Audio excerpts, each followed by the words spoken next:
ಯುದ್ಧದ ಎಫೆಕ್ಟ್ನಿಂದಾಗಿ ಮತ್ತೆ ತೈಲ ಬೆಲೆ ಏರಿಕೆಯಾಗಿದೆ. ಕಚ್ಚಾ ತೈಲದ ಬೆಲೆ $2 ಏರಿಕೆಯಾಗಿದೆ. ಈ ಮೂಲಕ ಪ್ರತಿ ಬ್ಯಾರೆಲ್ ಕಚ್ಚಾ ತೈಲದ ಬೆಲೆ $103 ಆಗಿದೆ. ಈಗಾಗಲೇ ಪೆಟ್ರೋಲ್ ಲೀಟರ್ಗೆ ₹5 ಹಾಗೂ ಡೀಸೆಲ್ ₹3 ಏರಿಸಲಾಗಿದೆ. ಇನ್ನು ಬೆಂಗಳೂರಿನಲ್ಲಿ ತೈಲ ಬೆಲೆ ಏರಿಕೆಯಾಗಿದ್ದು, ಶೆಲ್ ಬಳಿ ನಯಾರ ಪೆಟ್ರೋಲ್ ಬಂಕ್ನಲ್ಲಿ ₹5 ಏರಿಕೆ ಮಾಡಲಾಗಿದೆ. ನಿನ್ನೆ ಮಧ್ಯರಾತ್ರಿಯಿಂದಲೇ ಬೆಲೆ ಏರಿಕೆ ಜಾರಿಯಾಗಿದ್ದು, ಪೆಟ್ರೋಲ್ ₹5 ಏರಿಕೆ ಮಾಡಿದರೆ ಡೀಸೆಲ್ ₹3 ಏರಿಸಲಾಗಿದೆ. ಖಾಸಗಿ ಪೆಟ್ರೋಲ್ ಕಂಪನಿಯಿಂದ ಮಾತ್ರ ದರ ಏರಿಕೆ ಮಾಡಿದ್ದು, ಸರ್ಕಾರಿ ಸ್ವಾಮ್ಯದ ಕಂಪನಿಗಳಲ್ಲಿ ಯಥಾಸ್ಥಿತಿ ಇದೆ. ಮಧ್ಯಪ್ರಾಚ್ಯ ದೇಶಗಳ ಸಂಘರ್ಷದಿಂದಾಗಿ ದೇಶದಾದ್ಯಂತ ಗ್ಯಾಸ್ ಸಿಲಿಂಡರ್ ಸಮಸ್ಯೆ ಎದುರಾಗಿದ್ದು, ರಾಜ್ಯದ ಹಲವು ಕಡೆ ಪೆಟ್ರೋಲ್ ಡೀಸೆಲ್ ಕೊರತೆಯ ವದಂತಿ ಕೇಳಿಬಂದಿದ್ದು, ಚಿತ್ರದುರ್ಗದಲ್ಲಿ ಪೆಟ್ರೋಲ್ ಬಂಕ್ಗಳಿಗೆ ಜನ ದೌಡಾಯಿಸಿ ಬರ್ತಿದ್ದಾರೆ. ಬಹುತೇಕ ಎಲ್ಲಾ ಬಂಕ್ಗಳಲ್ಲೂ ಸ್ಟಾಕ್ ಲಭ್ಯ ಇದೆ. ಬಾಟಲ್ ಕ್ಯಾನ್ಗಳಲ್ಲಿ ಪೆಟ್ರೋಲ್ ತುಂಬಿಸಿಕೊಂಡು ಹೋಗ್ತಿದ್ದಾರೆ. 2 ದಿನಕ್ಕೊಮ್ಮೆ ಪೆಟ್ರೋಲ್ ಡೀಸೆಲ್ ಲೋಡ್ಗಳು ಜಿಲ್ಲೆಗೆ ಬರ್ತಿವೆ. ವದಂತಿಗೆ ತಲೆಕೆಡಿಸಿಕೊಳ್ಳಬೇಡಿ ಅಂತ ಹೇಳ್ತಾ ಇದ್ದಾರೆ ಪೆಟ್ರೋಲ್ ಬಂಕ್ ಮಾಲೀಕರು. ಎಲ್ಪಿಜಿ ಗ್ಯಾಸ್, ಪೆಟ್ರೋಲ್ ಹಾಗೂ ಡೀಸೆಲ್ ಕೊರತೆ ಹಿನ್ನೆಲೆ ಯಾದಗಿರಿ ನಗರದ ಹಲವು ಗ್ಯಾಸ್ ಏಜೆನ್ಸಿ ಹಾಗೂ ಪೆಟ್ರೋಲ್ ಬಂಕ್ಗಳಿಗೆ ಅಧಿಕಾರಿಗಳ ತಂಡ ಭೇಟಿ ಕೊಟ್ಟು ಪರಿಶೀಲನೆ ನಡೆಸಿದೆ. ಎಲ್ಪಿಜಿ ಗ್ಯಾಸ್ ಹಾಗೂ ಇಂಧನ ನಿರ್ವಹಣೆ ಸಮರ್ಪಕವಾಗಿ ಪೂರೈಕೆ ಮಾಡುವಂತೆ ಡಿಸಿ ಹರ್ಷಲ್ ಭೋಯ್ರ್ ಸೂಚನೆಯನ್ನ ಕೊಟ್ಟಿದ್ದಾರೆ. ರಾಜ್ಯದಲ್ಲಿ ಗೃಹ ಬಳಕೆ ಸಿಲಿಂಡರ್ಗಾಗಿ ಪರದಾಟ ಶುರುವಾಗಿದೆ. ಹಲವು ಜಿಲ್ಲೆಗಳಲ್ಲಿ ಸಿಲಿಂಡರ್ ಸಿಗದೆ ಜನರು ಪರದಾಡ್ತಿದ್ದಾರೆ. ಚಿಕ್ಕಬಳ್ಳಾಪುರದ ಚಿಂತಾಮಣಿಯಲ್ಲಿ ಗ್ಯಾಸ್ಗಾಗಿ ಏಜೆನ್ಸಿ ಮುಂದೆ ಜನರು ಕ್ಯೂ ನಿಲ್ತಿದ್ದಾರೆ. ಇನ್ನು ಗದಗದಲ್ಲೂ ಕೂಡ ಸಿಲಿಂಡರ್ ಅಭಾವ ಉಂಟಾಗಿದ್ದು, ನರಗುಂದ ಪಟ್ಟಣದಲ್ಲಿ ಸಿಲಿಂಡರ್ಗಾಗಿ ಜನರು ಸಿದ್ದನಬಾವಿ ಓಣಿಯಲ್ಲಿರೋ ಇಂಡಿಯನ್ ಗ್ಯಾಸ್ ಏಜೆನ್ಸಿ ಮುಂದೆ ಸಾಲುಗಟ್ಟಿ ನಿಂತಿದ್ದಾರೆ.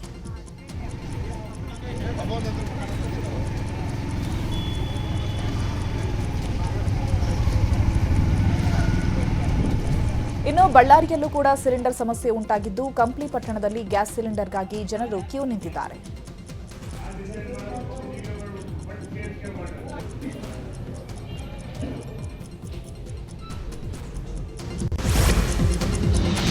ವಿಜಯಪುರದಲ್ಲೂ ಕಮರ್ಷಿಯಲ್ ಗ್ಯಾಸ್ ಸಿಗದೆ ಬೇಸತ್ತ ಹೋಟೆಲ್ ಮಾಲೀಕರು ಸೌದೆ ಒಲೆಯಲ್ಲಿ ಅಡುಗೆ ಮಾಡೋದಕ್ಕೆ ಆರಂಭ ಮಾಡಿದ್ದಾರೆ. ಸೌದೆ ಹೊಂದಿಸೋದೇ ಈಗ ಸವಾಲಿನ ಕೆಲಸ ಆಗಿದೆ.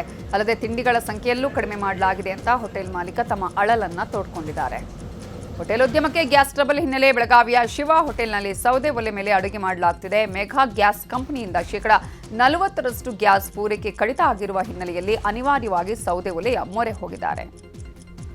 ಚಾಮರಾಜನಗರದಲ್ಲೂ ಗ್ಯಾಸ್ ಸಿಲಿಂಡರ್ ಸಮಸ್ಯೆ ಆಗಿದೆ. ಹೀಗಾಗಿ ನಗರದ ದರ್ಬಾರ್ ಕೆಫೆ, ಬೆಂಗಳೂರು ಪುಳಿಯೋಗರೆ ಹೌಸ್, ಜಿಟಿ ರೋಟಿಗರ್ಗಳಲ್ಲಿ ಸೌದೆ ಒಲೆ ನಿರ್ಮಾಣ ಮಾಡಿ ಅಡುಗೆ ಮಾಡಲಾಗ್ತಿದೆ. ನಮಗೆ ಗ್ಯಾಸು ಪರ್ ಡೇ 5 ರಿಂದ 6 ಗ್ಯಾಸ್ ಬೇಕಿತ್ತು. ಈಗ ನಮ್ಗೆ ಗ್ಯಾಸ್ ಸಿಗ್ತಾ 15 ದಿನ ಆಗಿದೆ, ಗ್ಯಾಸ್ ಸಿಗ್ತಾ ಇಲ್ಲ. ಸೊ ಅದಕ್ಕೆ ಏನು ಮಾಡ್ತೀವಿ, ನಮ್ಮ ರೆಗ್ಯುಲರ್ ಕ್ಯಾಟ್ರಿಂಗ್ ಇರ್ತದೆ, ಇದರ ನಮ್ಮದು ಊಟ ರೆಗ್ಯುಲರ್ ಕಸ್ಟಮರ್ ಇದ್ದಾರೆ, ಕೆಲವು ಬ್ಯಾಚುಲರ್ಸ್ ನಮ್ಮ ಹೋಟ್ಲನ್ನ ಅವಲಂಬಿಸ್ಕೊಂಡಿರ್ತಾರೆ. ಸೊ ಹಂಗಾಗಿ ನಾವೇನು ಮಾಡೋದು, ಪರ್ಯಾವಸ್ಥೆ ಆಗಿ ಸೌದಿನೇ ಸೆಟಪ್ ಮಾಡಿಬಿಟ್ಟಿದೆ. ಎಲ್ಲ ಫುಲ್ಲು ಸೌದಿ ಒಲೆಯಲ್ಲೇ ಅಡುಗೆ ಮಾಡೋದು, ಸೌದಿಲೇ ದೋಸೆ ಮಾಡೋಂಥದ್ದು ಎಲ್ಲನೂ ಸೌದಿಲೇ ನಾವು ವ್ಯವಸ್ಥೆ ಮಾಡ್ಕೊಂಡಿದ್ದೀವಿ ಸರ್. ಸ್ಟೀಮ್ ತಂದಿವಿ ಸರ್. ಸ್ಟೀಮಲ್ಲಿ ರೈಸ್ ಎಲ್ಲ ಆಗುತ್ತೆ. ಹಾಟ್ ವಾಟರ್ದು ಈ ಐಟಮ್ ಎಲ್ಲ ಬಿಸಿ ಆಗೋಕ್ಕೆಲ್ಲ ಸ್ಟೀಮ್ದು ಅದು ಸೌದಿದೆ ಸ್ಟೀಮ್ ಅದು. ಅದಕ್ಕೆ ಹಂಗಾಗಿ ಎಲ್ಲ ಪರ್ಯಾವಸ್ಥೆ ಅನ್ನೋದು ಗ್ಯಾಸ್ ಬಿಟ್ಟು ಪರ್ಯಾಯವಾಗಿ ಏನು ಮಾಡಿ. ಧಾರವಾಡದಲ್ಲೂ ಕೂಡ ಕಮರ್ಷಿಯಲ್ ಸಿಲಿಂಡರ್ ಸಿಗದ ಹಿನ್ನೆಲೆ ಸಾಯಿ ದೇವಸ್ಥಾನ ಕಮಿಟಿಯಿಂದ ಸೌದೆ ಒಲೆಯಲ್ಲಿ ಅಡುಗೆ ಮಾಡಲಾಗ್ತಿದೆ. ರಾಮನವಮಿ ಹಿನ್ನೆಲೆ ಭಕ್ತರಿಗೆ ಪ್ರಸಾದ ವ್ಯವಸ್ಥೆ ಮಾಡಲಾಗಿದ್ದು, 10,000 ಭಕ್ತರಿಗಾಗಿ ಸೌದೆ ಒಲೆಯಲ್ಲಿ ಅಡುಗೆ ತಯಾರಿ ಮಾಡಲಾಗ್ತಾ ಇದೆ. ಪ್ರತಿ ವರ್ಷ ನಾವು ಅಡುಗೆಯನ್ನು ಸಿಲಿಂಡರ್ ಮಾಡ್ತಿದ್ದೇವೆ. ರಾಮನವಮಿಗೆ ಸುಮಾರು ಒಂದು 10,000 ರಿಂದ 15,000 ಜನ ಇಲ್ಲಿ ಊಟ ಪ್ರಸಾದ ತಗೊಂಡು ಹೋಗ್ತಾರೆ. ಇವತ್ತು ಮಾಡಬೇಕಂದ್ರೆ ನಾವು 1 ವಾರದಿಂದ ಇದಕ್ಕೆ ಗುದ್ದಾಡಿದ್ದೇವೆ. ಬೇಕಂತೇಳಿ ಸಿಲಿಂಡರ್ ಬೇಕಂತೇಳಿ ಆಯಾ ಇಲಾಖೆಗೆ ಬರೆದೇವೆ, JD ಕೇಳಿದೆ, ಅವ್ರು ಕೊಡೋಕ್ಕಾಗೋದಿಲ್ಲ, ಇಲ್ಲ ಈಗ ಕರೆಕ್ಟ್ ಇಲ್ಲ, ಈಗ ಕಮರ್ಷಿಯಲ್ ಸಿಲಿಂಡರ್ ಪೂರೈಕೆ ಇಲ್ಲ ಅಂತ ಹೇಳಿದ್ರು. ಆದರೆ ನಮಗೇನು ಭಕ್ತರಿಗೆ ಕೊಡಲೇಬೇಕು ಪ್ರಸಾದ ಅಂತೇಳಿ ನಾವು ಹೊಸ ಪ್ರಯೋಗ ಅಂತೇಳಿ ಈ ಸರಿ ಕಟ್ಟಿಗೆಯನ್ನು ಮಾಡಿದ್ದೇವೆ. ಆದರೆ ಒಳ್ಳೆ ರೀತಿಯಿಂದ ಆಗಿತ್ತು. ರಾತ್ರಿ ಇಡೀ ಮಾಡ್ಯಾರ ಅಡುಗೆ ಎಲ್ಲ. ಇನ್ನೀಗ ಕಟ್ಟಿಗೆನೇ ಮಾಡಬೇಕಂತ ಎಲ್ಲ ಕಾರ್ಯಕ್ರಮ ಸಾಯಿಬಾಬಾ ಗುಡಿಯಾಗಿ ವರ್ಷಕ್ಕೊಂದು 4 ಕಾರ್ಯಕ್ರಮ ಆಗ್ತವೆ. 4 ಕಾರ್ಯಕ್ರಮಗಳನ್ನು ಒಂದು 10,000 ರಿಂದ 15,000 ಜನ ಪ್ರಸಾದ ಸೇವನೆ ಮಾಡ್ತಾರೆ. ಬೆಳಗಾವಿಯ ಚಿಕ್ಕೋಡಿಯಲ್ಲೂ ಗ್ಯಾಸ್ ಸಮಸ್ಯೆ ಹಿನ್ನೆಲೆ ಹೋಟೆಲ್ಗಳಲ್ಲಿ ಅನಿವಾರ್ಯವಾಗಿ ಸೌದೆ ಒಲೆಯಲ್ಲಿ ಅಡುಗೆ ಮಾಡಲಾಗ್ತಿದೆ. ಹಳ್ಳಿ ಮನೆ ಹೋಟೆಲಲ್ಲಿ ಸೌದೆ ಒಲೆಯಲ್ಲಿ ಅಡುಗೆ ತಯಾರಿಸಲಾಗ್ತಿದೆ.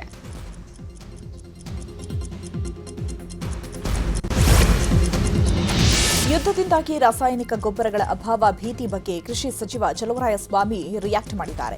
ರೈತರಿಗೆ ಯಾವುದೇ ತೊಂದರೆ ಆಗದಂತೆ ಎಚ್ಚರಿಕೆ ವಹಿಸಬೇಕು. ರೈತರಿಗೆ ಏನ್ ಬೇಕು ಅದನ್ನ ಕೊಡೋದಕ್ಕೆ ಮುನ್ನೆಚ್ಚರಿಕೆ ವಹಿಸಲಾಗಿದೆ. ರಾಸಾಯನಿಕ ಗೊಬ್ಬರಗಳನ್ನು ರೈತರಿಗೆ ಸಿಗೋದಕ್ಕೆ ಸಮಸ್ಯೆ ಆಗಲ್ಲ. ರೈತರು ಕೆಮಿಕಲ್ ಬಳಕೆ ಕಡಿಮೆ ಮಾಡಬೇಕು. ಮಣ್ಣಿನ ಫಲವತ್ತತೆ ರೋಗಗಳ ಸಮಸ್ಯೆ ಬರದಂತೆ ಎಚ್ಚರಿಕೆ ವಹಿಸಬೇಕು. ಸಾವಯವ ಪದ್ಧತಿಯನ್ನ ಅಳವಡಿಸಿಕೊಳ್ಳಬೇಕು. ಮುಂಗಾರು ಮಳೆಗೆ ರಾಸಾಯನಿಕ ಗೊಬ್ಬರ ಕೊಡೋದಕ್ಕೆ ಎಲ್ಲಾ ವ್ಯವಸ್ಥೆ ಮಾಡಲಾಗಿದೆ ಅಂತ ಹೇಳಿದ್ದಾರೆ. ರೈತರಿಗೆ ನಾವು ಈಗಾಗಲೇ 3 ವರ್ಷದಿಂದನೂ ಹೇಳ್ತಾ ಬಂದಿದ್ದೀವಿ, ಒಂದಷ್ಟು ಈ ಕೆಮಿಕಲ್ನ ಕಡಿಮೆ ಮಾಡಿದ್ರೆ ಎಲ್ಲ ದೃಷ್ಟಿಯಿಂದ ಒಳ್ಳೆಯದು. ಮಣ್ಣಿನ ಆರೋಗ್ಯ ಹೆಚ್ಚಾಗುತ್ತೆ, ಇಳುವರಿನೂ ಸಹ ಮುಂದಿನ ದಿನಗಳಲ್ಲಿ ಅದು ಬರುತ್ತೆ ಮತ್ತು ಜನರು ಉಪಯೋಗಿಸೋ ಆರೋಗ್ಯದ ಮೇಲೂ ಪರಿಣಾಮ ಬೀರುತ್ತೆ. ಅಪೋಸಿಷನ್ ಇರ್ಬೋದು, ನಮ್ಮ ಶಾಸಕರುಗಳಿರ್ಬೋದು, ಜನರಿಗೆ ಸೂಕ್ತವಾದಂಥ ಮಾಹಿತಿಯನ್ನು ಕೊಟ್ಕೊಂಡು ಹೋದರೆ ಮುಂಗಾರಿಗೆ ಏನು ಬೇಕೋ ಅದನ್ನು ತೊಂದರೆ ಆಗದಂಗೆ ನೋಡ್ತೀವಿ. ಮಧ್ಯಪ್ರಾಚ್ಯದಲ್ಲಿನ ಯುದ್ಧ ನಿಲ್ಲುವಂತೆ ಕಾಣ್ತಿಲ್ಲ. ಅಮೆರಿಕ ಅಧ್ಯಕ್ಷ ಡೊನಾಲ್ಡ್ ಟ್ರಂಪ್ ಹಾಕಿದ್ದ ಷರತ್ತುಗಳನ್ನು ಇರಾನ್ ತಿರಸ್ಕರಿಸಿದ್ದು ಯುದ್ಧ ಮುಂದುವರೆಸಿದೆ. ಹೀಗಾಗಿ ಟ್ರಂಪ್ ಖಾರ್ಗ್ ದ್ವೀಪ ವಶಕ್ಕೆ ಮಾಸ್ಟರ್ ಪ್ಲಾನ್ ಮಾಡಿಕೊಂಡಿದ್ದಾರೆ. ಹೀಗಾಗಿ ಇರಾನ್ ಕೂಡ ಅಮೆರಿಕಗೆ ಕಠಿಣ ಎಚ್ಚರಿಕೆ ಕೊಟ್ಟಿದ್ದು ಮತ್ತೆ ದಾಳಿ ಮಾಡಿದರೆ ಪ್ರತೀಕಾರ ಮತ್ತಷ್ಟು ಕ್ರೂರವಾಗಿರುತ್ತೆ ಅಂತ ಹೇಳಿದೆ. ಆದರೆ ಖಾರ್ಗ್ ದ್ವೀಪ ವಶ ಪಡೆಯುವುದಕ್ಕೆ ಅಮೆರಿಕ ಭೂಸೇನೆ ಸಿದ್ಧಪಡಿಸುತ್ತಿದೆ. ಹೀಗಾಗಿ ಖಾರ್ಗ್ ದ್ವೀಪದಲ್ಲಿ ಇರಾನ್ ಭದ್ರತೆ ಹೆಚ್ಚಿಸಿದ್ದು ಖಾರ್ಗ್ ದ್ವೀಪ ಇರಾನ್ನ ಜೀವನಾಡಿಯಾಗಿದೆ. ದೇಶದ ಬಹುಪಾಲು ತೈಲ ಇಲ್ಲಿಂದನೇ ಹೊರ ಹೋಗುತ್ತೆ. ಹೀಗಾಗಿ ಖಾರ್ಗ್ ವಶಕ್ಕೆ ಅಮೆರಿಕ ಮುಂದಾಗಿದ್ದು ಅಮೆರಿಕ ನಡೆಗೆ ಇರಾನ್ ಕೆಂಡ ಕಾರ್ತಾ ಇದೆ, ಕಠಿಣ ಎಚ್ಚರಿಕೆಯನ್ನ ಕೊಟ್ಟಿದೆ. ಇರಾನ್ನ ಇಫ್ಸಾಖಾನ್ ಮೇಲೆ ಮತ್ತೆ ದಾಳಿ ನಡೆದಿದೆ. ಡ್ರೋನ್ ಕ್ಷಿಪಣಿಗಳಿಂದ ಇಸ್ರೇಲ್ ಭಾರೀ ದಾಳಿ ಮಾಡಿದೆ. ಇನ್ನು ಇರಾನ್ನ ಶಸ್ತ್ರಾಸ್ತ್ರ ತಯಾರಿ ಮಾಡ್ತಾ ಇದ್ದಂತಹ ಘಟಕ ಉಡೀಸ್ ಮಾಡಲಾಗಿದೆಯಂತೆ. ಇನ್ನೊಂದು ಕಡೆ ಜಲಾಂತರ್ಗಾಮಿ ನೌಕೆ ತಯಾರು ಘಟಕದ ಮೇಲೂ ದಾಳಿ ನಡೆಸಲಾಗಿದೆ. ಒಂದೆಡೆ ಅಮೆರಿಕ ಕದನ ವಿರಾಮದ ಮಂತ್ರ ಪಠಿಸಿದ್ರೆ ಅತ್ತ ಇಸ್ರೇಲ್ ಮಾತ್ರ ದಾಳಿ ಮುಂದುವರೆಸಿದೆ. ಇರಾನ್ ದಾಳಿಗೆ ಪ್ರತಿಯಾಗಿ ಅಮೆರಿಕ ಇಸ್ರೇಲ್ ಜಂಟಿ ದಾಳಿ ಮಾಡಿದ್ದು ಇರಾನ್ನ ಶಿರಾಜ್ ಮೇಲೆ ಏರ್ ಸ್ಟ್ರೈಕ್ ಮಾಡಿದೆ. ಇದರ ಜೊತೆಗೆ ಇಸ್ಫಹಾನ್, ಕರಾಜ್, ಮಶಾದ್, ತೈಬಾದ್ ಮೇಲೂ ದಾಳಿಯನ್ನ ನಡೆಸಲಾಗಿದೆ. ಇರಾನ್ ಇಸ್ರೇಲ್ ಸಂಘರ್ಷದ ನಡುವೆಯೂ ಭಾರತ, ಚೀನಾ ಮತ್ತು ರಷ್ಯಾದಂತಹ ಸ್ನೇಹಪರ ರಾಷ್ಟ್ರಗಳ ಹಡಗುಗಳಿಗೆ ಹಾರ್ಮುಜ್ ಜಲಸಂಧಿಯ ಮೂಲಕ ಸುರಕ್ಷಿತವಾಗಿ ಸಾಗಲು ಇರಾನ್ ಅನುಮತಿ ನೀಡಿದೆ. ವಿಶ್ವಸಂಸ್ಥೆಯ ಮನವಿಯ ಮೇರೆಗೆ ಈ ನಿರ್ಧಾರ ಕೈಗೊಳ್ಳಲಾಗಿದೆ ಎಂದು ಇರಾನ್ ಹೇಳಿದೆ. ಚೀನಾ, ರಷ್ಯಾ, ಭಾರತ, ಇರಾಕ್ ಮತ್ತು ಪಾಕಿಸ್ತಾನದ ಹಡಗುಗಳಿಗೆ ಹಾರ್ಮುಜ್ ಜಲಸಂಧಿಯ ಮೂಲಕ ಹಾದು ಹೋಗಲು ಅನುಮತಿ ಇದೆ ಅಂತ ಇರಾನಿನ ವಿದೇಶಾಂಗ ಸಚಿವರು ಹೇಳಿದ್ದಾರೆ. ಮುಂಬೈನಲ್ಲಿರುವ ಇರಾನಿನ ಕಾನ್ಸುಲೇಟ್ ಜನರಲ್ ಕೂಡ ಇದನ್ನು ಸಾಮಾಜಿಕ ಮಾಧ್ಯಮದಲ್ಲಿ ದೃಢಪಡಿಸಿದೆ. ಮಧ್ಯಪ್ರಾಚ್ಯದಲ್ಲಿ ಯುದ್ಧ ಹಿನ್ನೆಲೆ ಬೇಸಿಗೆ ಸಮಯದಲ್ಲಿ ಬೇರೆ ಬೇರೆ ದೇಶಗಳಿಗೆ ಪ್ರವಾಸಕ್ಕೆ ಹೋಗುವ ವಿದೇಶಿ ಪ್ರವಾಸಿಗರು ಯುದ್ಧದಿಂದಾಗಿ ಭಾರತದ ಕಡೆಗೆ ಲಗ್ಗೆ ಇಡ್ತಿದ್ದಾರೆ. ಭಾರತದಲ್ಲಿರುವ ಲಡಾಖ್, ಋಷಿಕೇಶ, ಶಿಮ್ಲಾ, ಕುಲು, ಮನಾಲಿ ಮತ್ತು ಶಿಲ್ಲಾಂಗ್ನಂತಹ ಪ್ರವಾಸಿ ತಾಣಗಳಿಗೆ ವಿದೇಶಿ ಪ್ರವಾಸಿಗರು ಹೆಚ್ಚಿನ ಸಂಖ್ಯೆಯಲ್ಲಿ ಬರ್ತಿದ್ದಾರೆ. ಹೀಗಾಗಿ ಯುದ್ಧದ ನಡುವೆಯೂ ಭಾರತದಲ್ಲಿ ಪ್ರವಾಸೋದ್ಯಮಕ್ಕೆ ಹೆಚ್ಚಿನ ಲಾಭ ಆಗ್ತಿದ್ದು ಹಿಮಾಚಲ ಪ್ರದೇಶ, ಉತ್ತರಾಖಂಡ್ನಲ್ಲಿರೋ ಪ್ರವಾಸಿ ತಾಣಗಳಲ್ಲಿ 30% ಬುಕಿಂಗ್ ಹೆಚ್ಚಾಗಿದ್ದು ಪ್ರವಾಸೋದ್ಯಮಕ್ಕೆ ಹೆಚ್ಚಿನ ಲಾಭ ಸಿಕ್ಕಿದೆ. ಬಜೆಟ್ ಅಧಿವೇಶನಕ್ಕೆ ಇವತ್ತೇ ಕಡೆ ದಿನ. ಪರಿಷತ್ನಲ್ಲಿ ಸಿಎಂ ಸಿದ್ದರಾಮಯ್ಯ ಇವತ್ತು ಬಜೆಟ್ ಕುರಿತು ಉತ್ತರ ನೀಡಿದ್ದಾರೆ. 17 ಬಜೆಟ್ ಮಂಡಿಸಿದ್ದೇನೆ. ಕರ್ನಾಟಕದಲ್ಲಿ ಇದೊಂದು ಇತಿಹಾಸ. ನಾನು ಇಷ್ಟೊಂದು ಬಜೆಟ್ ಮಂಡಿಸಲು ಹೈಕಮಾಂಡ್ ಸಚಿವರ ಸಹಕಾರ ಇದೆ. ಇಲ್ಲದಿದ್ದರೆ ಹಣಕಾಸು ಮಂತ್ರಿ ಆಗೋಕ್ಕಾಗ್ತಿರ್ಲಿಲ್ಲ ಅಂತ ಹೇಳಿದ್ರು. ಯಾರೇ ಟೀಕೆ ಮಾಡಲಿ ಅದಕ್ಕೆ ಸ್ವಾಗತ ಇದೆ. ವಿಪಕ್ಷಗಳು ಸಿಎಂ ಆಗಿರಿ, ಅರ್ಥ ಸಚಿವರಾಗಿರಬಾರ್ದು ಅಂತಂದ್ರಿ. ಈ ಹಿಂದೆ 1994-95ರಲ್ಲಿ ನಾನು ಅರ್ಥ ಸಚಿವನಾಗಿದ್ದೆ. ಆಗ 5 ವರ್ಷ ನಾನು ಬಜೆಟ್ ಮಂಡನೆ ಮಾಡಿದ್ದೇನೆ. ನಾನು ರಾಜ್ಯದ ಹಿತ ಕಾಪಾಡದೇ ಇದ್ದಿದ್ರೆ ಹಣಕಾಸು ಮಂತ್ರಿ ಆಗ್ತಾನೇ ಇರಲಿಲ್ಲ. ಕರ್ನಾಟಕದಲ್ಲಿ ಇಷ್ಟು ಬಜೆಟ್ ಯಾರೂ ಮಂಡನೆ ಮಾಡಿಲ್ಲ. ನೀವೆಲ್ಲ ಟೀಕೆ ಮಾಡ್ತಿದ್ದೀರಾ, ಅದಕ್ಕೆ ಸಂತೋಷ ಅಂತ ಹೇಳಿದರು. ಮಾನ್ಯ ಸಭಾಪತಿಯವರೇ, ನಾನು 2026-27ಕ್ಕೆ ಆರ್ಥಿಕ ವರ್ಷಕ್ಕೆ ಆಯವ್ಯಯವನ್ನು ಮಂಡಿಸಿದ್ದೇನೆ. ನಮಗೆ ಬಹಳ ಟೀಕೆಗಳನ್ನು ಮಾಡಿದ್ದಾರೆ. ಟೀಕೆಗಳು ಮಾಡಬೇಕು ಪ್ರಜಾಪ್ರಭುತ್ವ ವ್ಯವಸ್ಥೆಯಲ್ಲಿ. ಆದರೆ ಟೀಕೆಗಳು ಹೇಗಿರ್ಬೇಕಪ್ಪ ಅಂತಂದರೆ ಅವು ಸಕಾರಣವಾಗಿರ್ಬೇಕು. ನೀವು ಈ ವರ್ಷದ ಬಜೆಟನ್ನು ಏನು ಹೇಳಿದಿರಿ, ಇದೇ ಥರ ಬಜೆಟ್ ಮುಂದುವರಿಸಿದರೆ ನೀವು ಅರ್ಥ ಸಚಿವರಾಗಿರಬಾರ್ದು.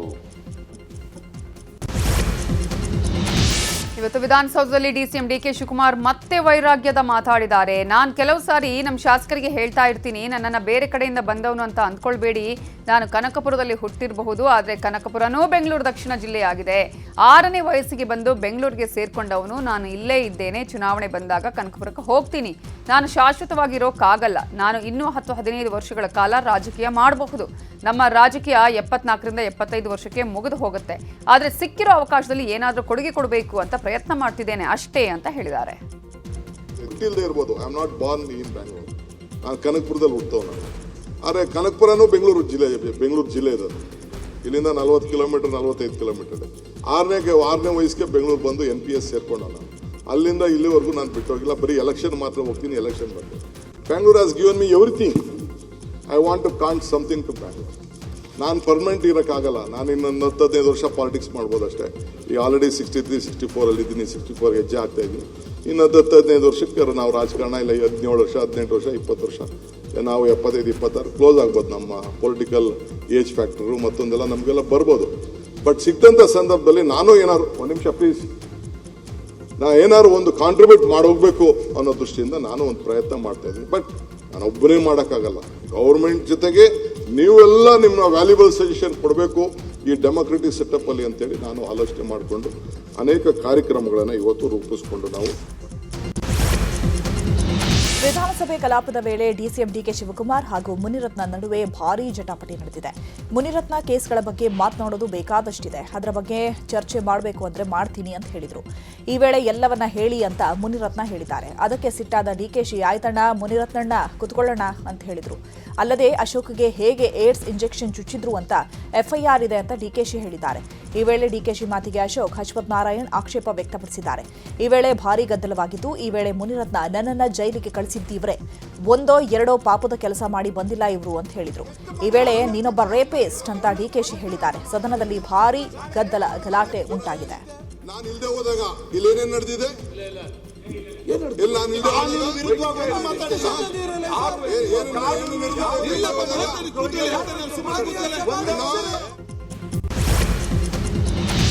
ಪರಿಷತ್ನಲ್ಲಿ ಮೇಲ್ಮನೆ ವಿಪಕ್ಷ ನಾಯಕ ಛಲವಾದಿ ನಾರಾಯಣಸ್ವಾಮಿ ಪ್ರಧಾನಿ ಮೋದಿ ಅವರನ್ನ ಹಾಡಿ ಹೊಗಳಿದ್ದಾರೆ. ಕಾಶ್ಮೀರದಲ್ಲಿ ನಡೆದ ದುರಂತಕ್ಕೆ ಸಿಂಧೂರ್ ಮೂಲಕ ಉತ್ತರ ಕೊಟ್ಟರು.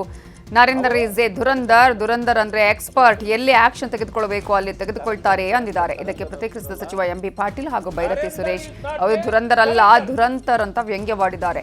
ಇದರ ಬೆನ್ನಲ್ಲೇ ಸಚಿವ ಮಹದೇವಪ್ಪ ವ್ಯಕ್ತಿ ಪೂಜೆ ಪ್ರಜಾಪ್ರಭುತ್ವಕ್ಕೆ ಮಾರಕ ಅಂತ ಅಂಬೇಡ್ಕರ್ ಹೇಳಿದ್ದಾರೆ ಅಂತ ಹೇಳಿದರು.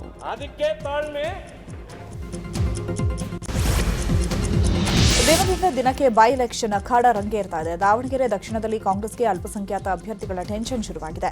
ಇವತ್ತು ನಾಮಪತ್ರ ವಾಪಸ್ ಪಡೆಯಲು ಕೊನೆಯ ದಿನವಾಗಿದ್ದು, ಇವತ್ತು ದಾವಣಗೆರೆಗೆ ಸಚಿವ ಜಮೀರ್ ಅಹಮದ್ ಖಾನ್ ಆಗಮಿಸುವ ಸಾಧ್ಯತೆ ಇದೆ. ಸಾದಿಕ್ ಪೈಲ್ವಾನ್ ಸೇರಿದಂತೆ ಇತರ ಅಭ್ಯರ್ಥಿಗಳಿಗೆ ನಾಮಪತ್ರ ವಾಪಸ್ ಪಡೆಯಲು ಮನವೊಲಿಕೆ ಮಾಡುವ ಸಾಧ್ಯತೆ ಇದೆ. ಸರ್ ಏನ್ ಸರ್ ಜಮೀರ್ ಅಹಮದ್ ತನ್ವೀರ್ ಸೇಠ್ ಏನೋ ಕಾಲ್ ಮಾಡಿದ್ರು ಅಂತ ಗೊತ್ತಾಯ್ತು. ಹ್ಞೂ ಸರ್, ಮಾಡಿದ್ರು. ಎಲ್ಲಾರು ಬರ್ತಾರಂತೆ ಹೆಲಿಕಾಪ್ಟರ್ನಾಗ ಯಾವಾಗ ಸಂಜಾಸಕ 12-1 ಗಂಟೆ ಎಷ್ಟೊತ್ತಿಗೆ ಬರ್ಬೋದು, ಅವಾಗ ಕಾಲ್ ಮಾಡ್ತೀವಿ ನಿಮ್ಗೆ. ಸರ್ ಏನು ವಾಪಸ್ ತಗೊಳೋದು ಐತೆ ಅನ್ಸ ಚಾನ್ಸ್? ಇಲ್ಲ, ಸವಾಲೇ ಹುಟ್ಟಲ್ರಿ.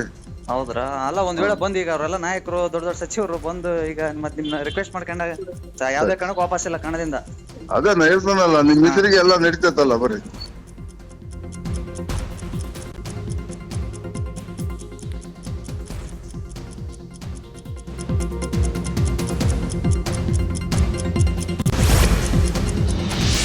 ದಾವಣಗೆರೆ ದಕ್ಷಿಣ ವಿಧಾನಸಭಾ ಕ್ಷೇತ್ರದ ಉಪಚುನಾವಣೆ ರಂಗೇರಿದೆ. ಬಿಜೆಪಿ ಅಭ್ಯರ್ಥಿ ಶ್ರೀನಿವಾಸ ದಾಸಕರಿಯಪ್ಪ ಭರ್ಜರಿ ಪ್ರಚಾರ ಮಾಡ್ತಿದ್ದಾರೆ. ಇವತ್ತು ಆಂಜನೇಯ ದೇವಸ್ಥಾನದಲ್ಲಿ ಪೂಜೆ ಸಲ್ಲಿಸಿ ಶಿರಮಗೊಂಡನಹಳ್ಳಿಯಲ್ಲಿ ಮತಯಾಚನೆ ಮಾಡಿದ್ದು, ಮಾಜಿ ಸಚಿವ ಎಸ್ ಎ ರವೀಂದ್ರನಾಥ್ ಬಳಿ ಮತಯಾಚಿಸಿದ್ದಾರೆ. ಅಲ್ಲದೆ ಈ ಬಗ್ಗೆ ಮಾಜಿ ಸಚಿವ ಎಸ್ ಎ ರವೀಂದ್ರನಾಥ್ ಪ್ರತಿಕ್ರಿಯಿಸಿದ್ದು, ಈ ಏರಿಯಾ ಮೊದಲಿನಿಂದಲೂ ಬಿಜೆಪಿಗೆ ಲೀಡ್ ಕೊಟ್ಟಿದೆ, ಈ ಚುನಾವಣೆಯಲ್ಲೂ ಬಿಜೆಪಿಗೆ ಲೀಡ್ ಕೊಡ್ತೀವಿ. ದಾವಣಗೆರೆ ದಕ್ಷಿಣದಲ್ಲಿ ಮುಸ್ಲಿಂ ಬಂಡಾಯ ವರ್ಸಸ್ ಕಾಂಗ್ರೆಸ್ ಅಲ್ಲ, ಇಲ್ಲಿ ಕಾಂಗ್ರೆಸ್ ವರ್ಸಸ್ ಬಿಜೆಪಿ ಫೈಟ್ ಮಾತ್ರ, ಇಲ್ಲಿ ಯಾವುದು ವರ್ಕ್ ಆಗಲ್ಲ ಅಂತ ಆಮೇಲೆ ನಿಮಗೆ ಗೊತ್ತಾಗುತ್ತೆ. ಇದು ದಾವಣಗೆರೆ ದಕ್ಷಿಣದಲ್ಲಿ ಹೊಸ ಎಕ್ಸ್ಪೆರಿಮೆಂಟ್ ಅಂತ ಹೇಳಿದ್ದಾರೆ. ಬಿಜೆಪಿ ಅಭ್ಯರ್ಥಿ ಬಂದಿದ್ರು, ಭಾಳಷ್ಟು ಜನ ಸೇರಿ ಮಾಡಿ ಸ್ವಾಗತ ಮಾಡಿ, ಮೊದಲಿಂದಲೂ ಭಾರತೀಯ ಜನತಾ ಪಾರ್ಟಿಗೆ ಲೀಡ್ ಕೊಡ್ತಕ್ಕಂಥ ಊರಿದು, ಈಗಲೂ ಸಹ ಕೊಡ್ತೇವೆ. ಇದು ಹೊಸ ಎಕ್ಸ್ಪೆರಿಮೆಂಟು. ಯಾಕಂದರೆ ಆಗಲಲ್ಲಿ ಶಾಮನೂರು ಶಿವಶಂಕರಪ್ಪ ನಿಂತ್ಕೊಂಡು ಓಟ್ ತಗೊಂತ ಗೆದ್ದುಬಿಟ್ಟಿದ್ದಾರೆ. ಈಗ ಇದು ಹೊಸ ಚುನಾವಣೆ, ಹೊಸ ಇದು, ಹಾಗಾಗಿ ಏನಾಗ್ತದೆ ಅನ್ನೋದನ್ನ ನೋಡ್ಬೇಕು. ಅವ್ರು ಎಷ್ಟು ಮಟ್ಟಿಗೆ ಕಾಂಗ್ರೆಸ್ನವರು ಶಿವಶಂಕರಪ್ಪನವ್ರು ಹಂಗೆ ಹಿಡ್ತಾ ಸಾಧಿಸಿ ಮಾಡಿ ಕೆಲಸ ಮಾಡಿದ್ರಂದರೆ ಚಲೋ ಆಗ್ಬೋದು. ಬಿ ಜೆ ಪಿ ಅವ್ರದಂತೂ ಚಲೋ ಐತೆ. ಅದ್ರಾಗಡೆ ಇಬ್ಬರು ಸಾಮಾನ್ಯ ಕಾರ್ಯಕರ್ತರಲ್ಲಿ ಇಬ್ಬರು ದಿಮಗರವೇ. ಬಿ ಜೆ ಪಿ ಕ್ಯಾಂಡಿಡೇಟ್ ಏನು ಸೋಭೆ ಇಲ್ಲ, ಕಡಿಮೆ ಇಲ್ಲ. ಮೂಲಭೂತವಾದದ ಬಗ್ಗೆ ಸೋಷಿಯಲ್ ಮೀಡಿಯಾದಲ್ಲಿ ಪ್ರಚಾರ ಮಾಡಿದ ಹಾಗೂ ಭಯೋತ್ಪಾದಕರ ನಂಟಿನ ಶಂಕೆ ಹಿನ್ನೆಲೆ ಬಳ್ಳಾರಿ ಮೂಲದ ಓರ್ವ ಯುವಕ ಸಬ್ದುಲ್ ಸಲಾಂ ಸೇರಿದಂತೆ ವಿವಿಧ ರಾಜ್ಯದ 12 ಯುವಕರನ್ನ ಬಂಧಿಸಲಾಗಿದೆ. ಆಂಧ್ರಪ್ರದೇಶದ ವಿಜಯವಾಡ ಪೊಲೀಸರು ಕರ್ನಾಟಕ, ಆಂಧ್ರ, ಬಿಹಾರ, ಮಹಾರಾಷ್ಟ್ರ ಸೇರಿದಂತೆ ವಿವಿಧ ರಾಜ್ಯದಲ್ಲಿ ಕಾರ್ಯಾಚರಣೆ ನಡೆಸಿದ್ದಾರೆ. ಬಳ್ಳಾರಿ ನಗರದ ಕೌಲ್ ಬಜಾರಿನ ನಿವಾಸಿ ಅಬ್ದುಲ್ ಸಲಾಂ ಎಂಬಾತನನ್ನ ಬಂಧಿಸಲಾಗಿದೆ. ಕ್ಲಾಸ್ ರೂಮಲ್ಲೇ ಮೆಡಿಕಲ್ ವಿದ್ಯಾರ್ಥಿನಿಗೆ ಪ್ರೊಫೆಸರ್ ಪ್ರಪೋಸ್ ಮಾಡಿರೋ ಘಟನೆ ನಡೆದಿದ್ದು ಬೆಂಗಳೂರು ಹೊರವಲಯದ ನೆಲಮಂಗಲ ತಾಲೂಕಿನ ಟಿ ಬೇಗೂರಿನಲ್ಲಿರುವ ಖಾಸಗಿ ಮೆಡಿಕಲ್ ಕಾಲೇಜಿನಲ್ಲಿ ಪ್ರಾಧ್ಯಾಪಕ ಅಬ್ದುಲ್ ವಿದ್ಯಾರ್ಥಿನಿಗೆ ಪ್ರಪೋಸ್ ಮಾಡಿದ್ದು ವಿದ್ಯಾರ್ಥಿನಿ ತಿರಸ್ಕರಿಸಿದ್ದಾಳೆ. ಈ ವೇಳೆ ರೊಚ್ಚಿಗೆದ್ದ ವಿದ್ಯಾರ್ಥಿಗಳು ಪ್ರಾಧ್ಯಾಪಕನ ಜೊತೆಗೆ ಗಲಾಟೆ ಮಾಡಿ ಅಟ್ಟಾಡಿಸಿ ಥಳಿಸಿದ್ದಾರೆ. ಘಟನೆ ಸಂಬಂಧ ಇಲ್ಲಿವರೆಗೂ ದೂರು ದಾಖಲಾಗಿಲ್ಲ. ಸದ್ಯ ಪ್ರಿನ್ಸಿಪಲ್ನ ಕರೆಸಿ ಪೊಲೀಸರು ಮಾತುಕತೆ ನಡೆಸುತ್ತಿದ್ದು ವಿದ್ಯಾರ್ಥಿನಿ ದೂರು ಕೊಟ್ಟರೆ ಪೊಲೀಸರು ಪ್ರಕರಣ ದಾಖಲಿಸಿಕೊಳ್ಳಲಿದ್ದಾರೆ.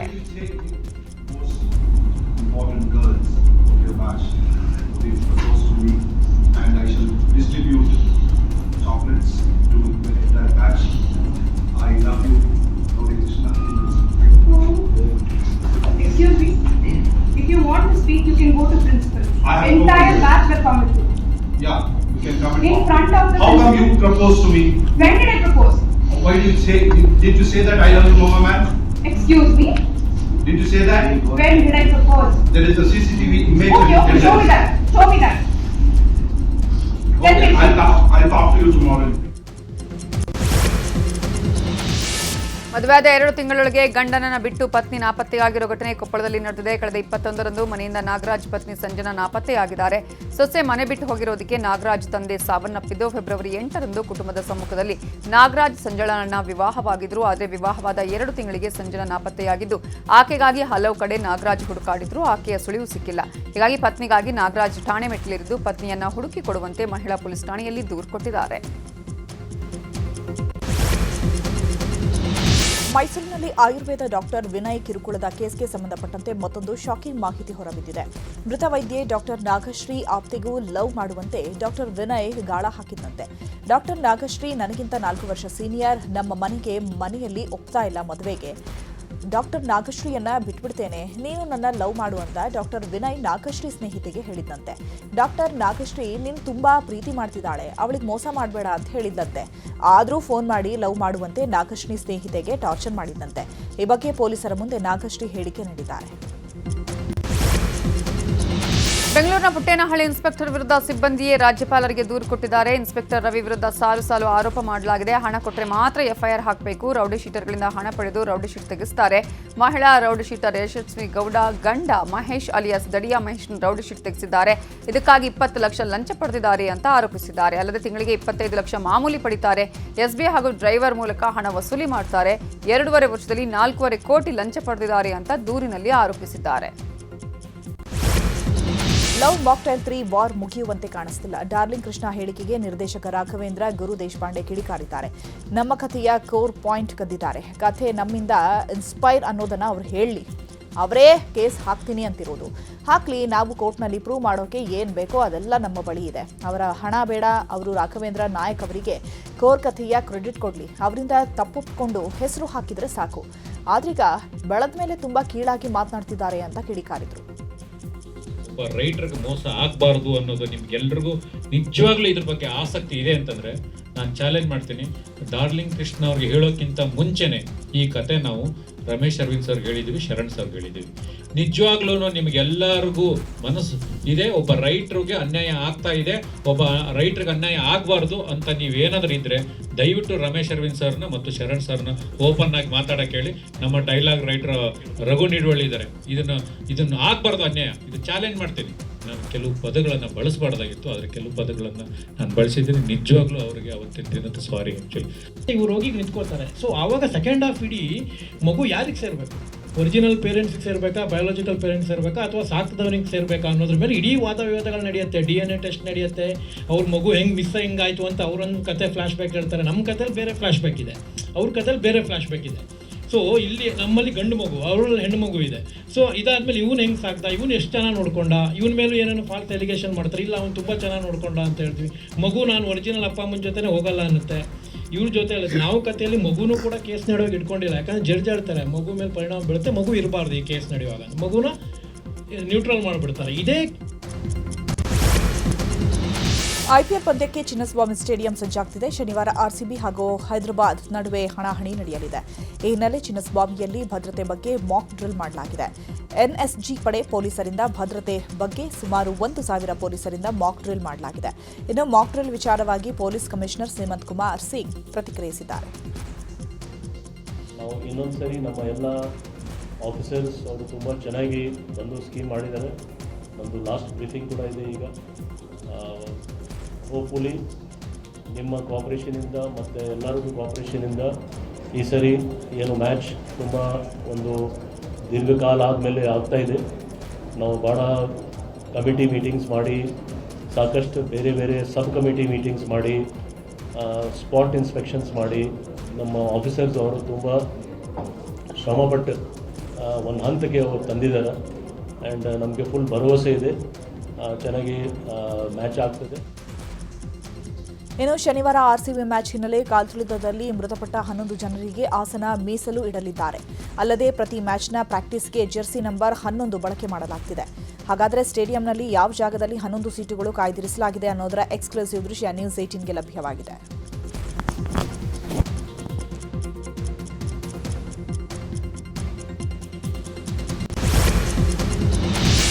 ಸದನದಲ್ಲೂ ಐಪಿಎಲ್ ಟಿಕೆಟ್ ಹವಾ ಜೋರಾಗಿದೆ. ಟಿಕೆಟ್ಗಾಗಿ ಬಿಜೆಪಿ ಶಾಸಕರು, ಕಾಂಗ್ರೆಸ್ ಶಾಸಕರು ಬೇಡಿಕೆ ಇಟ್ಟಿದ್ದಾರೆ. ಈ ಬಗ್ಗೆ ಪ್ರತಿಪಕ್ಷ ನಾಯಕ ಆರ್ ಅಶೋಕ್ ಮಾತಾಡಿದ್ದು, ನಾವು ಒಂದು ಟಿಕೆಟ್ಗೆ ಅಂಗಲ್ ಹಾಚಬೇಕು, ನನ್ನ ಹೆಸರಲ್ಲೇ ಟಿಕೆಟ್ ಕಳುಹಿಸ್ತಾರೆ, ಅದರಲ್ಲಿ ನನ್ನ ಹೆಂಡತಿನ ಕಳಿಸೋಕ್ಕಾಗಲ್ಲ, ಮಗನನ್ನು ಕಳುಹಿಸೋಕ್ಕಾಗಲ್ಲ ಅಂದಿದ್ದಾರೆ.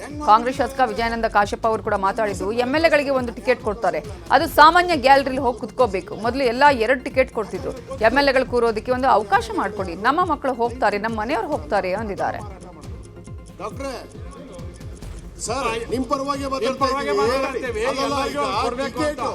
ಸರ್ ಎಂಎಲ್ಎಗಳಿಗೆ ಒಂದು ಟಿಕೆಟ್ ಕೊಡ್ತಾರೆ, ಅದು ಯಾವ ಗ್ಯಾಲರಿ ಗೊತ್ತಾ?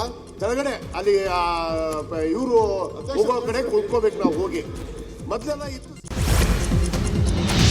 ಶಿವಮೊಗ್ಗದ ರಾಯಲ್ ಆರ್ಕಿಡ್ನಲ್ಲಿ ನ್ಯೂಸ್ 18 ವತಿಯಿಂದ ಆಯೋಜಿಸಲಾಗಿದ್ದ ವಿದ್ಯಾಸಂಗಮ ಕಾರ್ಯಕ್ರಮಕ್ಕೆ ಉತ್ತಮ ಪ್ರತಿಕ್ರಿಯೆ ದೊರೆತಿದೆ.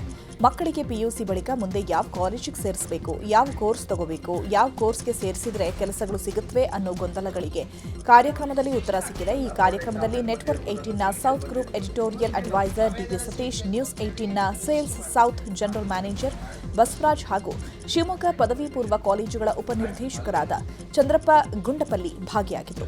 ಕಾರ್ಯಕ್ರಮದಲ್ಲಿ ಶಿವಮೊಗ್ಗದ 40ಕ್ಕೂ ಹೆಚ್ಚು ಪ್ರಾಂಶುಪಾಲರು ಭಾಗಿಯಾಗಿ ಹಲವು ವಿಚಾರಗಳನ್ನು ವಿನಿಮಯ ಮಾಡಿಕೊಂಡರು. ಇದೇ ಏಪ್ರಿಲ್ 4 ಮತ್ತು 5ನೇ ತಾರೀಖಿನಂದು ವಿದ್ಯಾಸಂಗಮ ಕಾರ್ಯಕ್ರಮವನ್ನು ಶಿವಮೊಗ್ಗದ ಪೊಲೀಸ್ ಭವನದಲ್ಲಿ ಆಯೋಜನೆ ಮಾಡಲಾಗಿದ್ದು, ವಿದ್ಯಾರ್ಥಿಗಳು ಇದರ ಸದುಪಯೋಗ ಪಡಿಸಿಕೊಳ್ಳಬಹುದಾಗಿದೆ.